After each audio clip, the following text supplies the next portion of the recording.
एक गांव की सादी सी झोपड़ी में दो बहनें रहती थीं।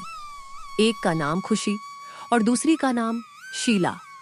शीला बहुत मासूम और दूसरों की मदद करने वाले स्वभाव की थी। माँ और पिता इस दुनिया से गुजर चुके थे।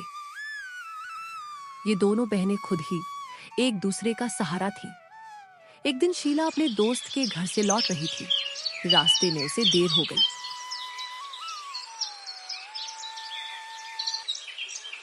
शीला घर आते समय इतनी देर क्यों कर दी? दीदी वो थोड़ा सा गौरी के साथ घर के कामों में हाथ बटा लिया। अब आ गई तो लोगों के घर काम करके अपना घर अभी याद आ गया कि घर भी जाना है। ओहो दीदी, क्यों इतनी गुस्सा हो? बस थोड़ी सी तो देर हो गई। ऐसे क्या आफत आ गई कि मैं थोड़ी सी देर से आ गई तो? अब तेरा मैं क्या करूं?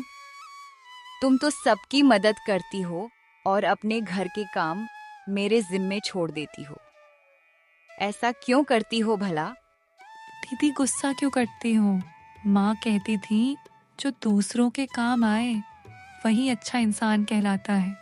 माँ अब इस दुनिया में नहीं है ज्योति। उसकी बातों का कोई फायदा नहीं। आजकल कोई किसी के काम नहीं आता। शीला ये सुनकर बहुत खफा हो जाती है और वो जाकर कमरे में बैठकर बोलती है कि अगर अम्मी होती तो आप मुझसे ऐसे बात न करती। दीदी वो हमेशा बोलती थी कि तुम दोनों एक दूसरे का सहारा बनना और कभी एक दूसरे से दूर मत जाना। शीला की ये बात सुनकर खुशी का चेहरा आंसुओं से नम हो गया और उसका दिल पिघल गया। उसकी आंखों में आंसू आने लगे, लेकिन वह आंसू पोंछकर बोली, शीला देखो, मुझे इस बात का डर है कि अगर किसी दिन तुम्हें कुछ हो गया तो मैं अकेली कैसे जीऊंगी। दीदी आप कमजोर नहीं बनोगी। आपके साथ रहकर मैं सारी दुनिया का मुकाबला कर सकती हूँ। बस सिर्फ आपका सहारा हो मेरे साथ।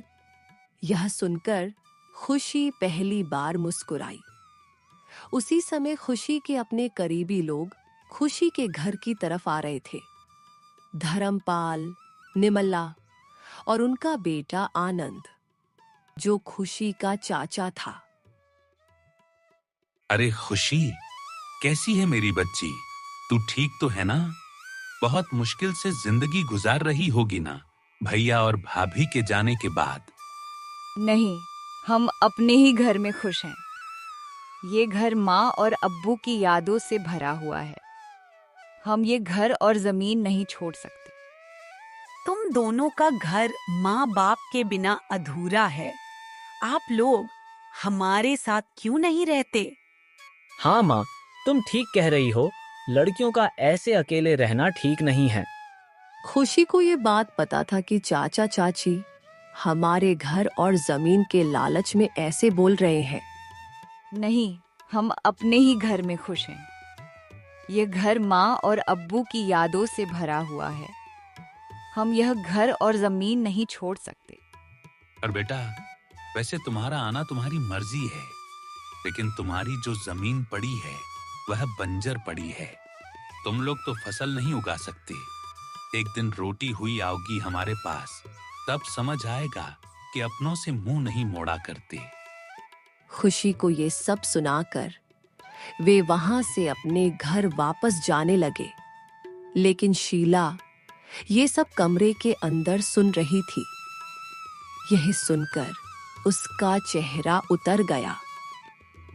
दीदी आपने तो ठीक कहा कि घर में अम्मी अब्बू की यादें हैं, लेकिन जमीन का क्या? क्या सच में वो हमसे ले जाएंगे? हाँ शीला, जब तक मैं जिंदा हूँ कोई हमारी जमीन को छू भी नहीं सकता। तुझे मैं कुछ नहीं होने दूंगी। रात को रसोई में बेटी हुई शीला अपनी बहन से खुशी से बोली, दीदी कल मुझे कुछ काम है, मैं आसिया के घर जाऊंगी। अगर आपकी इजाजत हो तो। नहीं शीला, कल खेतों में जाना है और देखना है कि जो सब्जी बोई थी वह उगी है या नहीं।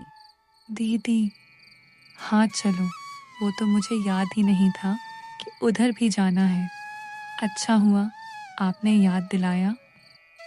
हाँ, बस अभी जल्दी सो जाना, कल फिर बहुत काम है।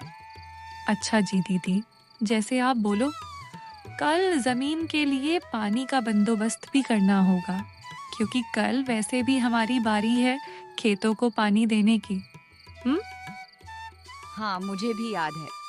दीदी थोड़ा सब्र करो, मैं खाना लेकर आई हूँ।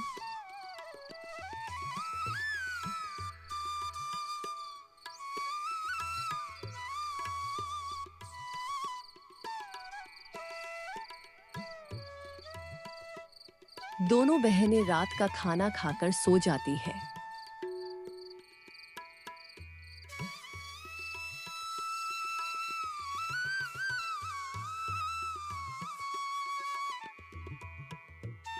दोनों बहनें सुबह खेतों की तरफ रवाना हुई।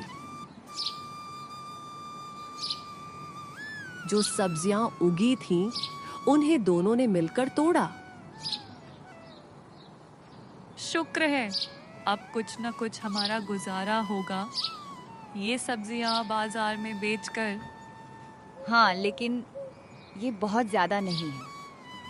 इस पर तो कुछ ही दिन गुजारा होगा। हमने काफी उधार भी लिया है, वो भी चुकाना। अच्छा दीदी, आपकी बात ठीक है, लेकिन मुझे सिलाई का काम भी आता है, वह करके हम घर चला लेंगे। नहीं, मैं आपसे बड़ी हूँ, मेरा फर्ज है आपका ख्याल रखना। मैं जाकर किसी के घर में काम करूंगी। ये सब बातें करके दोनों कुछ देर अपनी जमीन में पानी आने का इंतजार करती रहीं। और जब फसल को पानी दे दिया, तो वापस घर की तरफ रवाना हो गईं और अपने अपने काम पर लग गईं। शीला ने घर के कुछ बर्तन धो लिए और खुशी ने घर में झाड़ू देकर सारा गंद कूड़ेदान में डाल दिया।